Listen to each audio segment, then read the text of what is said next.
Ah, alors là, on va rentrer dans des sujets que j'aime bien, de toute façon. Bon, ensuite, on va passer à quelque chose de grave. Qui a créé ça? Je me demande qui a créé ça. C'est un véritable...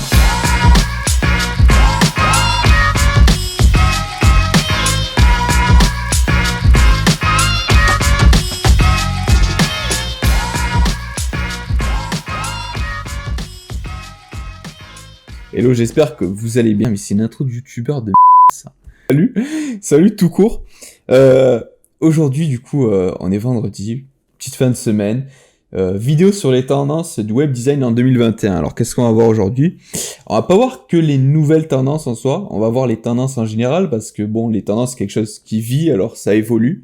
Et puis aujourd'hui, il y a des tendances en 2021 qui ont été créées en 2017, 2018 et qui ont évolué. Donc, on va voir un petit peu tout ça, les nouveautés, ce qui se fait, ce qui a évolué depuis le temps.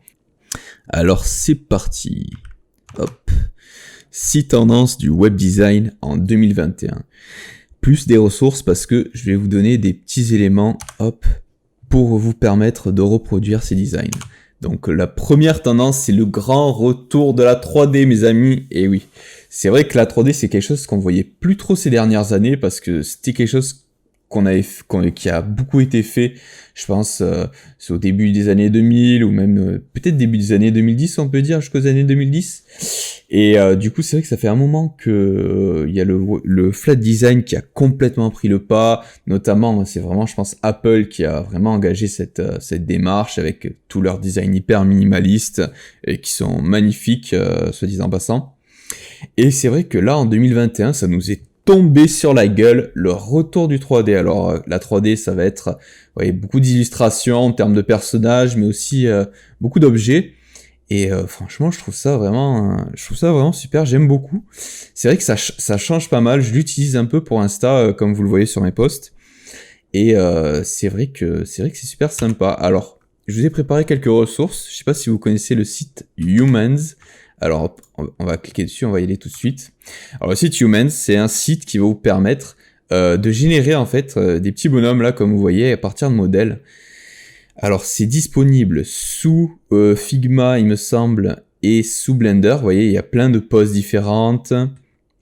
Il y a plein de personnages différents, de personnages super-héros. Vous pouvez changer, en fait, voilà, Try Me, bon. Vous pouvez changer directement les couleurs sous Figma, donc vraiment, il y a une customisation à fond. Je pense que c'est vraiment super sympa comme outil. Bon, là, il nous explique un petit peu tout ce qu'on peut faire, où il y a de l'animation aussi. Bon, là, hop, on l'a vu un peu plus haut, c'est animé. C'est super sympa, les amis. Voilà, les animations qui sont là. Hop, bon, après, on va descendre jusqu'en bas. Voilà, alors, bon, il y a un pack de démo gratuit et le pack qui rassemble tous les modèles, donc pour 48 $, 48 € à peu près, un peu moins de 48 € du coup. C'est vraiment un outil qui est super, surtout si vous voulez l'utiliser comme header plutôt que, bon, voilà, je pose un petit disclaimer, je vais le poser maintenant. Je vous encourage à faire tous vos designs si possible vous-même ou utiliser forcément un graphiste 3D, enfin un mec qui fait de la 3D. Utilisez au maximum ce genre de choses parce que écoutez, on est nous-mêmes des designers, il faut qu'on essaie de s'entraider. Mais voilà, c'est vrai que quand vous avez peut-être un site web que vous n'avez pas forcément la compétence en 3D et que vous avez peut-être un budget un peu plus restreint, c'est quelque chose qui peut être super utile et super sympa. Donc allez checker tout ça. Il y a un deuxième truc que je voulais vous montrer. Alors le studio UI8, franchement, il fait des trucs de ouf. Vous pouvez aller le voir sur Dribbble. Ce qu'il fait, il fait beaucoup de 3D et c'est vraiment super. Alors là, mince. Ouais, c'est vrai que je vous ai pas remis le lien exact. Je remettrai le lien exact, mais il propose en gros des packs avec plein d'objets. Alors un peu de la même façon, j'en avais trouvé un aux alentours de 20 €. Je vais vous le mettre, mais c'est dommage que je l'ai pas remis dans le diapo.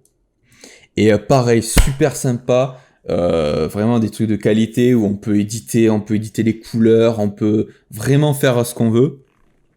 Et c'est super utile. Hop, alors on est reparti. Deuxième tendance, bon, c'est pas du tout une tendance de 2021, une nouveauté, je veux dire, mais c'est vrai que bon, bah, le flat design, donc tous ces éléments un petit peu donc 2D pour expliquer aux gens qui ne connaissent pas forcément. C'est une tendance du coup qui est bien présente et je pense que c'est la tendance dominante de ces dernières années et qui marche encore énormément. Donc là, pareil, une fois de plus, je vous encourage à faire vos illustrations vous-même. Franchement, même si vous n'êtes pas forcément adepte de ce genre de choses, c'est quelque chose qui est, je pense, assez facile quand même à réaliser si vous êtes un petit peu familier avec Illustrator. Donc peut-être pas sur ce genre d'illustration, mais sur le genre d'illustration un petit peu dans tout ce qui est motion design, c'est quelque chose qui est assez facile. Puis même je pense il y a facilement des kits à trouver sur internet où vous pouvez réutiliser, modifier un peu si au début vous osez pas faire de vous-même. Donc essayez de regarder ça. Pour le flat design, il y a plein de petites choses qui peuvent être sympas à regarder, notamment je sais pas si vous connaissez le site Material Design de Google. En gros, Google a sorti, c'est un peu comme une charte graphique en fait, basée un petit peu sur ce qu'ils font. Pour vous expliquer simplement, c'est comme une charte graphique où on reprend des éléments c'est du flat design de toute façon. Et le site est super bien fait parce qu'il vous permet en fait d'avoir de l'inspiration. Voilà, c'est un peu comme un gros guide, des guidelines. Voilà, c'est Material Guidelines. C'est un petit peu orienté plus application, je dirais. Mais pour vos sites web, vous pouvez parfaitement vous en inspirer. C'est un site qui est vraiment super riche. Ça peut vous donner plein d'idées. On l'a vu au début, il y a des articles. J'avoue que je le connais pas à fond. J'ai pas passé énormément de temps parce que comme je vous dis, c'est un peu plus orienté application à mon avis. Mais ça peut vraiment donner de super idées pour vos designs, quoi. Toujours dans le flat design, voilà. Pour les illustrations, j'en parlais tout à l'heure. Essayez de les faire vous-même. Ceci dit, si vous êtes... Après, c'est aussi une question de temps. Il y a faire soi-même et je pense qu'il y a aussi une question de temps qui rentre dedans. Je pense que c'est des outils qui peuvent permettre de gagner vraiment du temps. Mais il faut pas avoir peur de se retrouver avec des choses qui ressemblent à d'autres personnes. Il y a l'outil Blush. Qui est je crois que c'est un YouTuber connu qui l'a sorti, son nom il me revient pas. Et en gros, c'est un outil qui va vous permettre de concevoir vos illustrations tout simplement avec des éléments déjà faits, des templates que vous avez qu'à organiser, tout ça vous le voyez là. Donc ça marche sous Figma, sous Sketch aussi. Et voilà, vous voyez, c'est assez varié quand même, from the community. Voilà ce qu'ont fait des gens. Franchement, je trouve que c'est hyper varié. Je l'avais rapidement testé et je dois avouer que c'est hyper facile d'utilisation. Voilà, je crois qu'on peut l'utiliser. Alors, on peut l'utiliser sous forme de plugin, mais on peut l'utiliser directement sur le site, il me semble aussi. Allez jeter un coup d'œil, pareil, super utile pour créer des illustrations 2D comme ça pour flat design. Franchement, c'est vraiment des petites pépites ces trucs et pareil, ça coûte pas cher. Je crois que ça a coûté, je vais pas dire, ça va être du même ordre de prix que Humans, il me semble. Ensuite, alors là, on va rentrer dans des sujets que j'aime bien, de toute façon. Alors, grande tendance ces dernières années, vous devez connaître peut-être le skeuomorphisme et du coup le néomorphisme qui a suivi. Le skeuomorphisme, alors je crois que j'ai pas prévu de slide, on va tout simplement aller vous montrer sur internet. Skeuomorphisme.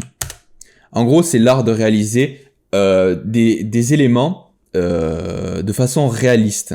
Et c'est ce qui a vachement marché en fait au début des iPhones, enfin au début des iPhones un peu plus parce que je pense que c'était plutôt vers l'iPhone 3, iPhone 4. Vous voyez, là on est sur des éléments un petit peu, on essaie d'apporter vraiment une touche de réalité. C'est ce qui se faisait dans les années 2000-2010, enfin jusqu'à 2010 je pense.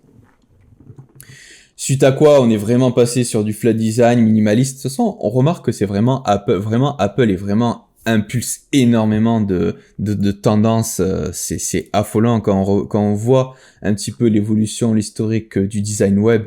C'est vrai que Apple a une énorme influence. Donc le skeuomorphisme qui a été suivi par le néomorphisme et là c'est vraiment quelque chose de beaucoup plus récent. Je pense que j'ai pas envie de dire de bêtises, je pense que ça a dû se développer vraiment en 2017 jusqu'à 2019. Et encore en 2020, peut-être plutôt 2019-2017, je pense que je m'emballe. Ouais, ça c'est quelque chose que j'adore, un style que j'adore. Après, il faut prendre avec des pincettes. C'est vrai que c'est des styles qui sont peut-être un peu poussés à l'extrême. Donc, il faut réfléchir dans quelle utilisation est-ce qu'on utilise ces outils. Mais je suis complètement... Ah, moi, je suis complètement vendu. Je suis complètement mordu de ce style. De toute façon, vous voyez mes slides qui sont faits dans le style néomorphisme. Donc voilà, il y a eu le scomorphisme dans un premier temps, le néomorphisme, et là, la véritable tendance de 2021 qui est arrivée, c'est le glassmorphisme. Alors le glassmorphisme, je pense que c'est vrai qu'on n'est pas forcément dans ces éléments exactement comme le néomorphisme, mais vous voyez, il y a cette idée de blur derrière, de flou gaussien qui est magnifique, mais en fait, j'ai l'impression que c'est plus un flou gaussien, enfin, il y a plus qu'un flou gaussien, je pense qu'il y a aussi un petit peu de texture derrière, et c'est des effets qui sont vraiment magnifiques. Après, il faut faire très attention, je pense, avec ces styles, parce que on a vite fait de perdre en lisibilité, alors il faut vraiment faire attention sur le contraste en termes de typos, donc faites attention à utiliser des typos qui contrastent vraiment avec les backgrounds. Mais c'est un style vraiment que j'adore, que je vous recommande. Enfin, moi, je suis hyper fan si vous l'avez pas déjà compris. Donc, en termes de petits éléments, je crois que je l'ai pas mis derrière. Non, je l'ai pas mis derrière. Des petits éléments que vous pouvez utiliser. Je sais que vous trouverez des skits. Moi, alors voilà, une fois de plus, je vous invite, franchement, le néomorphisme, je pense que c'est quelque chose qui est pas forcément difficile à reproduire. Quand on a compris comment ça marchait, en fait, tous les éléments sont un petit peu construits de la même façon. Après, il y a des éléments qui sont un petit peu plus poussés. Là, vous voyez, il y a, sur cette image, il y a un petit effet un petit peu arrondi qui est différent des effets simples comme ça où l'élément sort et en fait, c'est juste deux ombres qui viennent créer le bouton. Donc, il y a différentes techniques. Mais ceci dit, je vous invite à les faire vous-même. Mais pour vous entraîner au début, il y a des kits. Par exemple, vous pouvez tout simplement taper kit Figma néomorphisme. J'en avais trouvé, je voulais vous les mettre, je vous les mettrai dans la description. Voilà, néomorphisme UI kit Figma. Voilà, vous n'avez plus qu'à le dupliquer et comme ça vous permettra de voir en fait comment les éléments sont construits avec les ombres et tout ce genre de choses. Encore une fois, c'est quelque chose qui est pas spécialement compliqué une fois qu'on a compris. Mais ça donne vraiment tout de suite un look hyper clean. Bon, ensuite, on va passer à quelque chose de grave. Écoutez, moi, l'heure est grave. La prochaine slide risque de vous faire très mal aux yeux. Nous nous battons depuis des années contre les couleurs hyper saturées. Le combat est rude. Mais ceci dit, depuis quelques années, nous arrivons à faire des designs hyper clean. Ceci dit, une nouvelle tendance, je ne dois pas la qualifier de nouvelle, mais bon, une nouvelle tendance de 2021. Le style rétro, mes amis. Quel enfer! Qui a créé ça? Je me demande qui a créé ça. C'est un véritable... Non.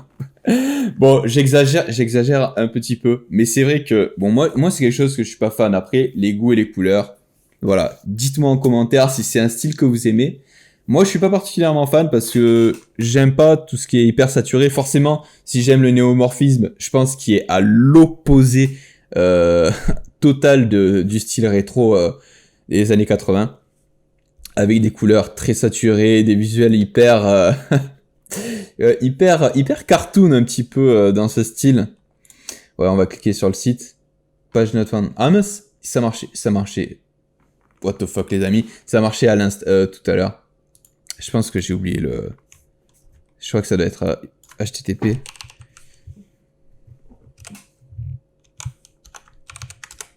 Alors je galère parce que j'ai le micro juste devant le clavier. Voilà, alors ça donne ce genre de choses. Bon, on aime, bon là forcément, mais c'est des sites qui sont bien faits. Hein. Là c'est vraiment des sites, c'est pas des sites de guignol de Pinterest comme je vous répète à chaque fois. Comme je vous répète à chaque fois, non, c'est des sites qui sont bien faits. Hein. On voit que tout est hyper bien foutu, c'est pas n'importe quoi les amis. Mais voilà, moi c'est quelque chose que je suis pas fan. Bon après de toute façon je pense que c'est pas le segment de clientèle qui m'intéresse. Alors attendez parce que j'en ai trouvé des forts. J'en ai trouvé des très forts, voilà. Alors je vous parlais dans une de mes dernières vidéos des sites de typographie qui se permettaient n'importe quoi. Et ben là on y est. Là c'est du total what the fuck. Je pense qu'on est un petit peu dans ce style rétro de toute façon avec le jeu en plein milieu. Enfin bref, ouais ça m'a explosé les oreilles. Voilà donc style rétro qui est vraiment, je pense depuis cette année qui est vraiment revenu un petit peu. On en voit pas mal. Si votre cible c'est les startups B2B, on va peut-être éviter ce genre de choses. Mais voilà, c'est un style qui est vraiment présent. Hop, c'est un style qui est vraiment revenu à la mode en 2021. Et puis voilà, on aime ou on n'aime pas quoi. Du coup, prochain style, hop, le style oversize. Alors là, c'est vrai que depuis quelques temps, je sais pas, je dirais peut-être pas 2021, mais c'est vrai qu'on en voit de plus en plus. C'est vraiment cette année que ça a explosé. Les grosses typographies et attention, retour des typographies sans sérif parce que c'est vrai qu'on les a un petit peu délaissées depuis quelques années des typographies avec les typographies sérif, pardon, je dis n'importe quoi, parce que c'est vrai que on les a pas mal délaissées ces dernières années au profit du coup des typos sans sérif. Et bon, pour ceux qui savent pas, les typos avec sérif, du coup, c'est avec les typos avec ces petits retraits. Excusez-moi, je connais pas le nom. C'est vrai que c'est un nom, ce genre de choses. Sur les typographies, à l'inverse, du coup, des typos qui n'en ont pas, comme ce texte ici.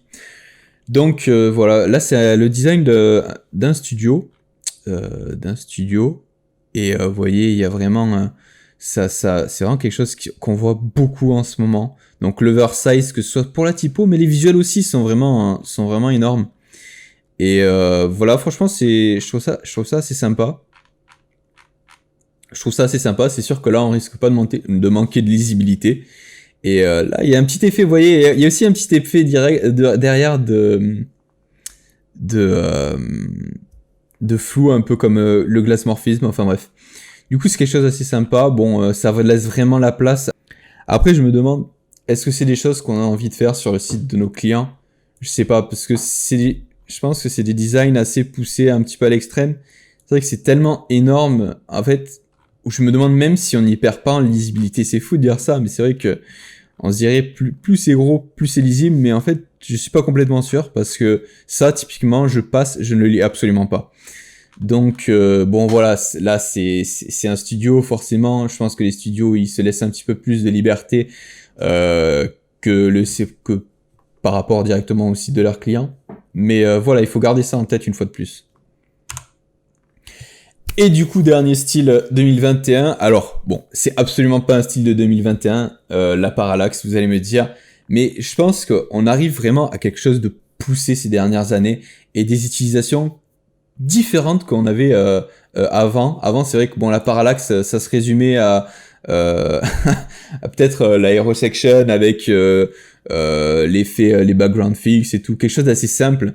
Mais c'est vrai que maintenant, par exemple, bon là, on arrive, c'est des sites awards que je vous montre forcément. On arrive à des choses franchement vraiment magnifiques. Vous voyez, on donne vraiment. En plus, voilà, toujours des illustrations 3D. On arrive, vous voyez, c'est magnifique. Hein. Ce site est magnifique. Franchement, moi, je suis hyper fan des effets qu'il y a avec juste des éléments comme ça en 3D.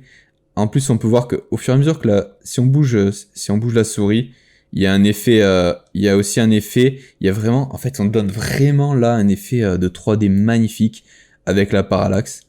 Franchement, on arrive à des choses vraiment hyper poussées et c'est quelque chose qu'on très présent sur le web encore aujourd'hui. Donc, je pense qu'on peut dire que ça reste une tendance 2021, même si bien sûr ça date de quelques années. Et puis, je pense qu'on arrive au bout des tendances 2021. J'ai pas eu envie d'en donner trop. Je pense que c'était surtout vraiment les tendances dominantes. Après, il y a des choses qui se font toujours beaucoup. Et puis, par exemple, hop. Il y a toujours ce genre de choses qui se fait beaucoup, qui est toujours super sympa. Bon, moi j'en vois beaucoup passer sur Pinterest en plus. Bon, attention, Pinterest, je le répète, c'est pas du tout quelque chose de pro, c'est juste pour me donner de l'inspiration. Allez sur Dribbble, allez sur Behance, mais Pinterest, c'est juste pour choper de l'inspi un peu. Voilà, mais un peu toujours ce style géométrique, un peu clean, minimaliste, avec des grosses formes géométriques. Moi, je suis toujours convaincu, je suis fan de ce genre de choses. C'est assez simple, ça marche toujours bien. Et puis, hop, on va revenir là. Voilà, je pense qu'on a fait un peu le tour. Je vous remettrai aussi dans la description tous les liens dont j'ai parlé, donc n'hésitez pas à aller les voir. Je pense que ça pourrait être sympa pour une prochaine vidéo, dites-moi si ça vous plairait, mais que je fasse un tuto sur une des tendances de votre choix. Ne mettez pas le style rétro, s'il vous plaît. Je déteste ça, c'est un enfer. Voilà, c'est les goûts et les couleurs. Peut-être que vous aimez, peut-être que vous allez m'insulter, que vous adorez ça, mais bon, moi les couleurs hyper saturées, je dis non. Du coup, je pense que ça pourrait être sympa. Dites-moi s'il y a un style que vous aimeriez que je fasse un tuto pour la prochaine fois. Du coup, voilà. Si cette vidéo vous a plu, n'hésitez pas à vous abonner. Souvenez-vous que sur Insta, je mets toujours le résumé, je mets les résumés des vidéos. Et puis, ça vous permet un petit peu d'avoir, si jamais vous voulez pas forcément regarder la vidéo, vous n'êtes pas là tous les jours dessus, au moins un petit coup d'œil sur Insta, ça peut être sympa. Et puis voilà, si la vidéo vous a plu, n'hésitez pas à liker non plus. Et puis à la semaine prochaine. Let's go!